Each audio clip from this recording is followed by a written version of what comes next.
If you thought the city and county were done debating how to pay for the new Lookout Stadium, you would be incorrect. Mayor Tim Kelly's administration came to City Council this week, asking them to scrap the proposal they presented back on January 29th in favor of a new deal they negotiated with the county, the Lookouts, and the developers. While some money has moved around, there's two key takeaways. First, the city is on the hook for an additional $5 million, and the county will not be helping pay back any additional borrowed funds. I think we might need some visuals to understand this better.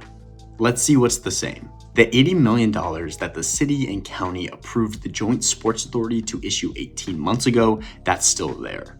It's going to be paid back in part with tax increment financing. And both the city and county will use new property tax revenue generated in the TIF district to pay for those bond payments. This is also the same. The Lookouts and the owners of the Wheeland Foundry site will supply a private loan to cover increased construction costs. And the city is still not liable if there aren't enough funds to make those loan payments. Now let's see what's different. The private loan from the Lookouts and the Wheeland Foundry site owner is no longer going to the Joint City and County Sports Authority. Now it's going to the City of Chattanooga's Industrial Development Board. The loan has also been reduced from $32 million to $26 million. And now the Sports Authority must issue an additional $5 million in debt. Here's the catch. The county will not be using any of its TIF revenue to pay back either the $26 million or the $5 million. All TIF revenue that will go toward those payments will come from the city's portion alone. If the city's TIF revenue is not enough to cover its portion of the bond debt and the additional $5 million, the private loan will not have to get paid back.